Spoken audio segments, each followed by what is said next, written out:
आता विश्वात्मके देवे येणे वाक्यज्ञ तोषावे तोषोनी मज द्यावे पसाय दान हे.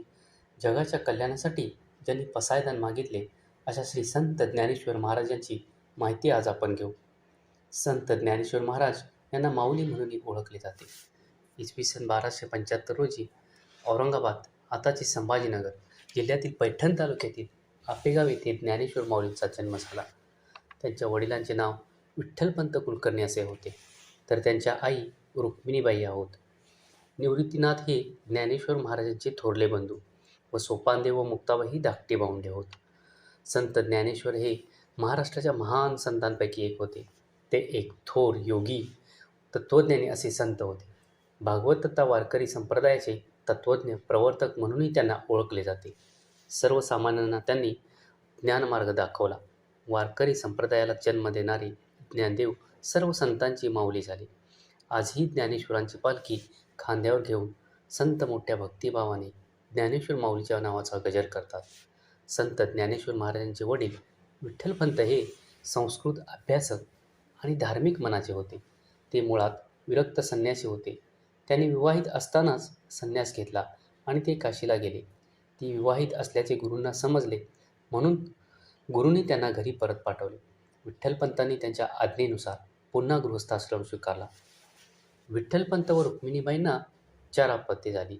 निवृत्तीनाथ, ज्ञानदेव, सोपानदेव व मुक्ताबाई अशी त्यांची नावे. लहान वयातच वडिलांकडून 4ही भावंडांना ब्रह्मविद्येचे बाळकडू मिळाले. त्याचबरोबर आईकडूनही चांगले संस्कार मिळाले. पण एकदा संन्यास घेतल्यानंतर कौटुंबिक जीवन सुरू करणे त्या काळी समाजाला मान्य नव्हतं.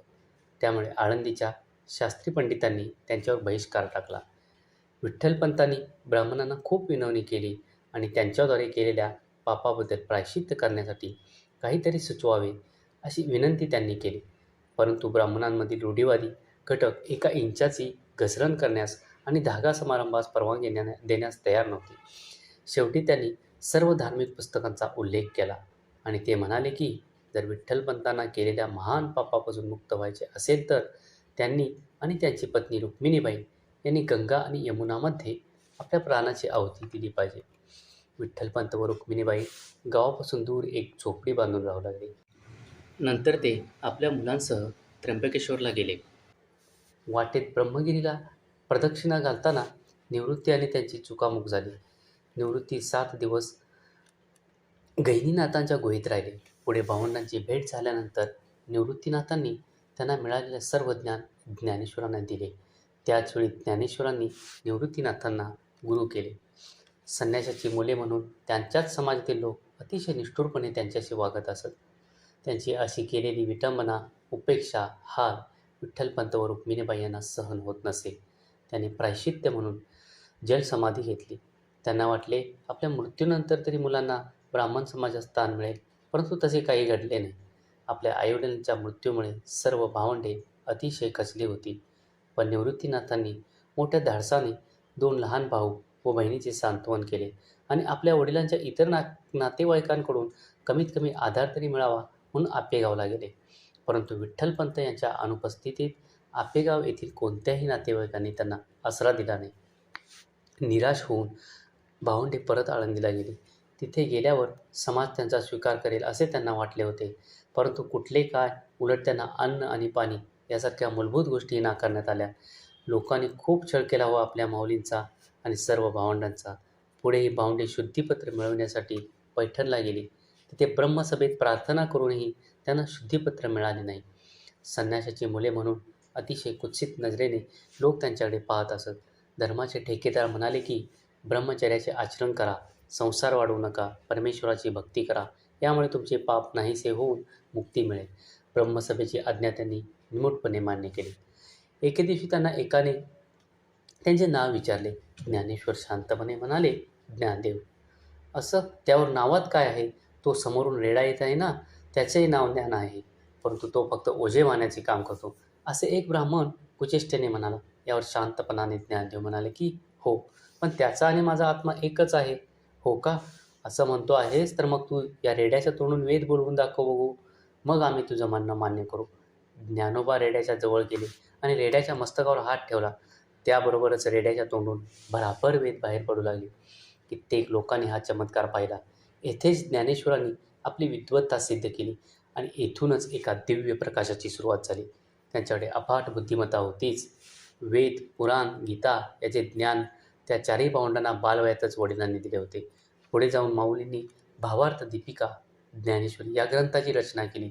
तसेच अमृतानुभव, चांगदेव पासष्टी व हरिपाठाचे अभंग अशा विश्वकल्याण करणाऱ्या साहित्याची निर्मिती केली. सर्व विश्वातील मानवाला या ईश्वराचं ज्ञान मिळावं म्हणून त्यांनी पसायदान मागितले. आत्मिक शक्तीचा वापर करून असाध्यसुद्धा साध्य करता येते हे ज्ञानेश्वरांनी केलेल्या अनेक चमत्कारावरून दिसून येते. कधी रेड्याच्या तोंडून श्लोक म्हणून घेतले, तर कधी पाठीवर भाकरी वाजल्या, तर कधी भिंत चालवली. अध्यात्माचा उद्देश एकच, तो म्हणजे मानवाचे कल्याण. ज्ञानाच्या मार्गाने जीवन सुखी करणे, जगाच्या कल्याणा संतांच्या विभूती याचा प्रत्यय ज्ञानेश्वरांच्या आध्यात्मिक प्रवासातून सर्व संतांनी व जनसामान्यांनी अनुभवला. वारकरी संप्रदायासह सर्वच भक्त प्रेमाने ज्ञानेश्वरांना माऊली म्हणतात.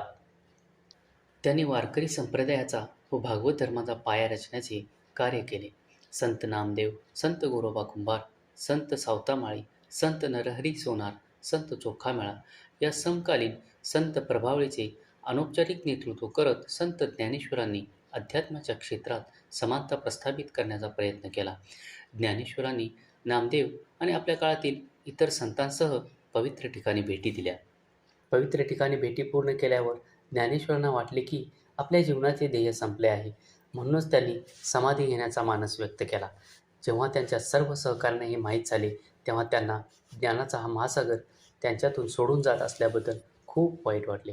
पण ज्ञानेश्वर आपल्या निर्णयावर ठाम होते. शेवटी इसवी सन 1296 मध्ये ज्ञानेश्वर महाराजांनी आळंदी येथे थेट समाधी घेतली.